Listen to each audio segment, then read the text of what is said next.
jërëjëf asalaamaaleykum waa Khombole Link asalaamaaleykum internet yi ñëpp ñu ngi leen di jaajëfal téléspectateurs yi auditeurs yi ñu ngi ñëwaat fii seen émission gësëm émission bi nga xam ni nag kenn du leen ko présenté ndax seen doom seen xarit Jules Souleymane moo leen koy defal saa su ne wax naa leen ni leen émission bi ñu bari dañ naan ma pourquoi amul heure amul jour saa boo ko sentiree ma ne ko waaw parce que c'est l'émission de l'année émission gësëm la saa bu ko aajowoo rek ñu def sorti ak ñi nga xam ni mooy invité de taille tey nag ñu am ay gan yoo nga xam ni kenn dootu leen ko présenté ndax fii la ñu dëkk Khombole dinañ ci ñëw léegi kenn par kenn waa AFAT nan leen di wax AFAT nag suñ ko déggee mooy AFAD AFAT Antoine Félix Abdoulaye Diome ministre de l'intérieur dinañ ñëw ci lan moo indi mouvement AFAT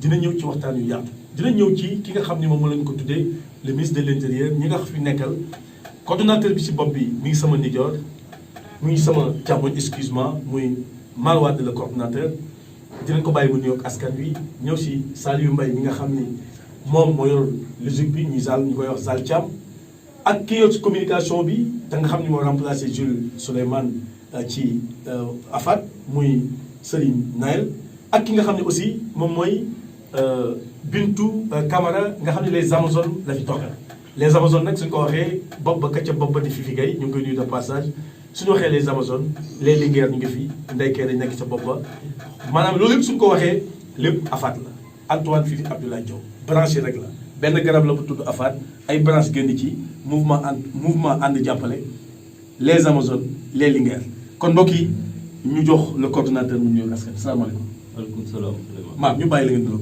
téléspectateur. Souleymane maa ngi lay nuyu. maa ngi nuyu waa Khombole yëpp. maa ngi nuyu monsieur le ministre de l'intérieur si Antoine Abdoulaye Diome.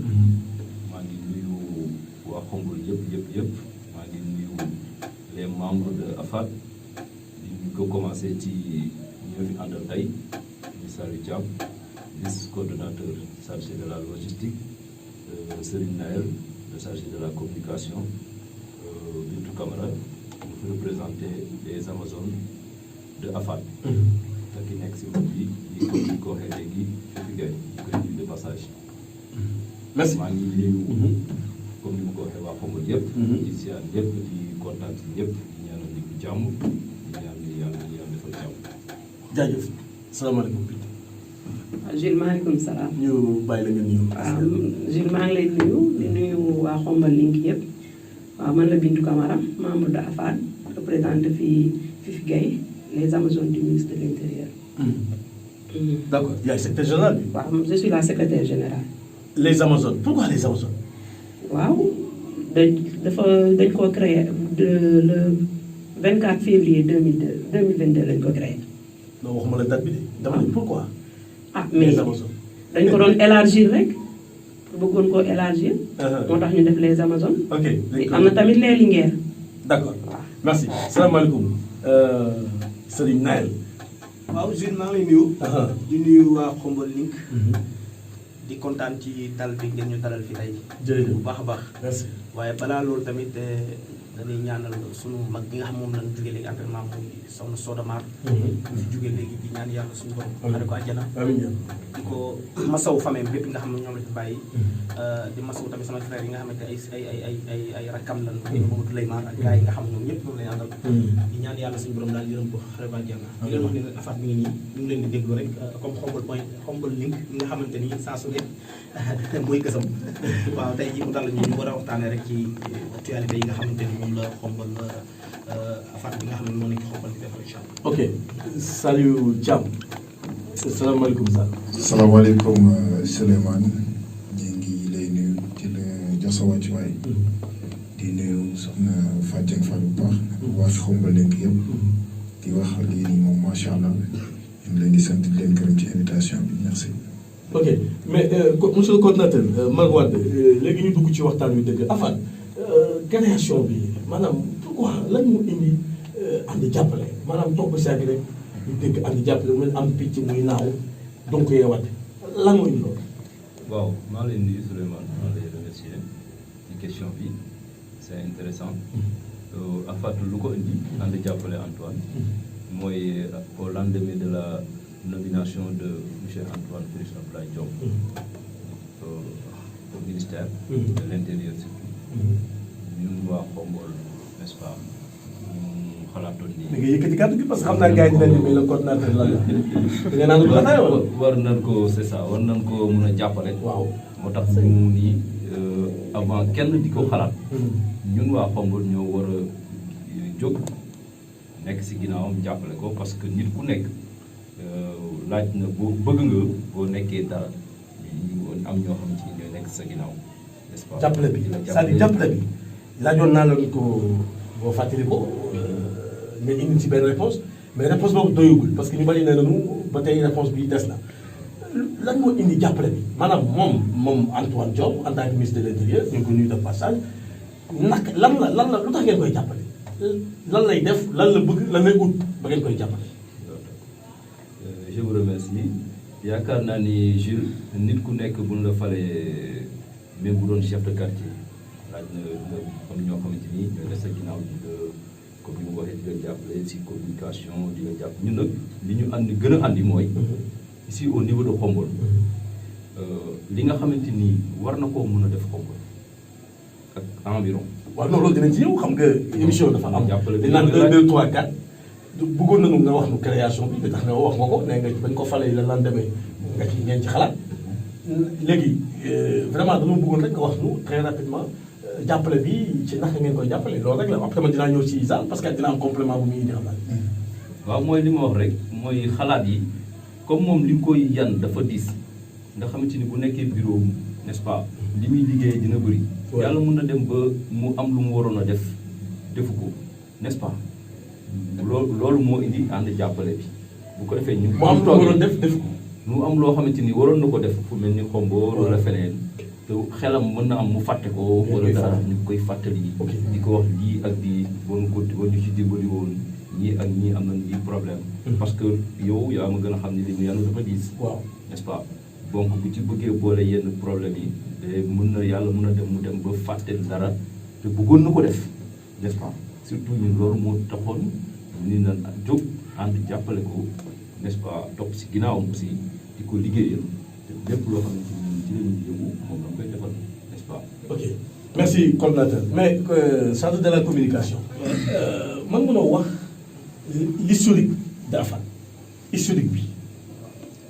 AFAT maanaam suñu bëggee gàttal rek ci nga xamante ni moom moo ma laaj mooy yéene ji nga xam ne am na ko Khombole. non historique bi laa wax. historique comme historique bi maanaam fi mu commencé ba fi ñu yem nii tey fan la AFAT naka la taxawee ginnaaw yaa yor communication bi doyoo nga mën a wax kañ lañ ko taxawal maanaam mi ngi mel ne ab tabax fondation kañ nga ko taxawal kañ lañ rasé kañ lañ koy définition mais AFAT kii wax na biñ ko nommé la wax yow lañ bañ complément nga ci yokk ci loolu en tant que chargé de la communication. waaw chargé de la communication mooy xam nga loolu dafa dabee ci man.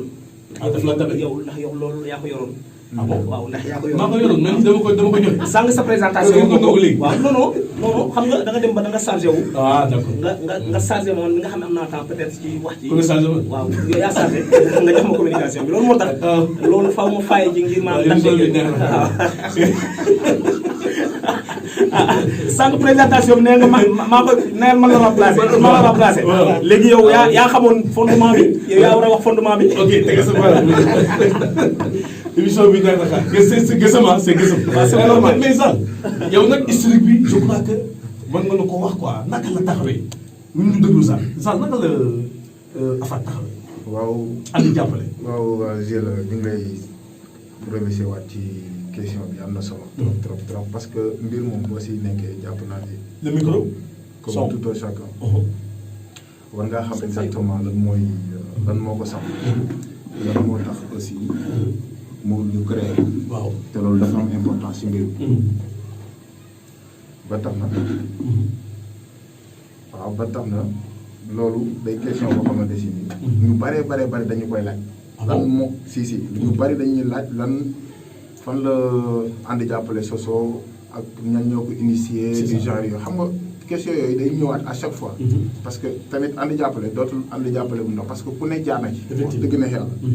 donc ànd jàppale yàlla dafa def sama grand-mère ay ñoom vieux ay Sora Wade ay ñoom Baye Zal macha allah ak ñoom Seydou Sadio sama gars yooyu ak yow Misil macha allah Serigne Nayel Bintou Camara Fifi Gaye ñun ñoo toog daane ñun kat dañoo war a jàppale suñu ministre muy Antoine Félix Diome ci yan bu diis bi ñu ko yan mënta nekk xombal mënta nekk Dakar di nekk xombal fenn rek la mën a nekk muy Dakar parce que nag dootul ministre de l' intérieur du ministre de l' intérieur bu xombal kase day ministre de l' intérieur boo xamante ni day boo xamante si ni bu Sénégal gépp la dañ ko ñun suñu objectif moo doon lépp loo xamante si ni xombal soxla na ko mu war cee taxaw ñu daal di koy wax mu taxaw si yow xam nga li ma lay wax parce que lépp li fi la fekk aussi léegi ci la ñu commencé dañ ko proposé na ko ñu ne dañoo bëggoon a def ay ndogu de solidarité mu rafetlu ko trop wax dëgg na yàlla bi ñu ko waxee bu daal ñuy jox chaque samedi ci mois de ramadan boobu noonu bu njëkk bi benn somme boo xamante si ni ci la ñu def suñu ndogu de solidarité yàlla def ñuy dem ñu koy wax ci problème mu football xombal mu dugal ci loxoom élèves yi nga xamante si ni moom ñoom lañ fi récompensé woon mu dugal ci loxoom aussi lamp yi sax mënoon naa ko njëkkee parce que moom la njëkk a def ci action ci xombal te mu nekk loo xamante si ni ba léegi nii xombal waaye dañ koy saluer parce que ay actes yu extraordinaire la yoo xamante si Zal yaa ngi doon ci yoon bi mais après da nga mujj non dama la teggi yoon bi si wax nga ni ngeen ko taxawalee vraiment ba lim sax ñi nga taxawal tout ça pour jàppale ko bi nga ko njëkkee toog ak moom ngeen wax ni ko dañoo bëgg créer benn mouvement pour jàppale la réaction moom ak réponse am laka la demee pour nit ñi xam ne yéen tëboo leen rek pour def benn affaire très rapidement. waaw yàlla dafa def nag nga posé nga ma question bu ma neex parce que loolu moo jiitu lii lépp. wax dëgg na yàlla biñ ko waxee na ko ñun de dañu la bëggoon a jàppale. parce que jàppale ñu la sax yow.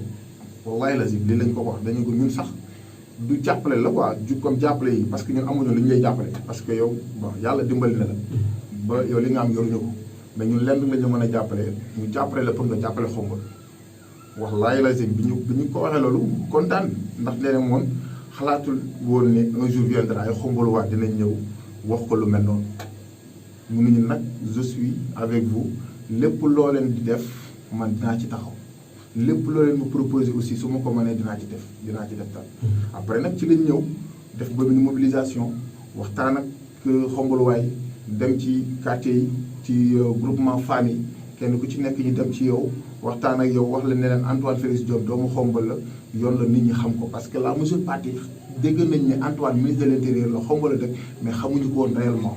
ok à travers nos actions nag. ci la ko nit ñi commencé découvrir. merci beaucoup mais coordinateur yow sa première action li nga njëkk a posé ci ànd ak jàppale lan nga njëkk a posé ci acte xombali sentir ni y a un mouvement derrière Antoine. merci Jules waaw li ñu njëkk a posé Jules mooy les ndogu de solidarité. ok bon ci liñ ci waxtaanee ak ministre bi ni ko parce que mouvement bi ñu ngi koy créé c'était en février donc ñu teg ci quelque temps rek koor gi ñëw.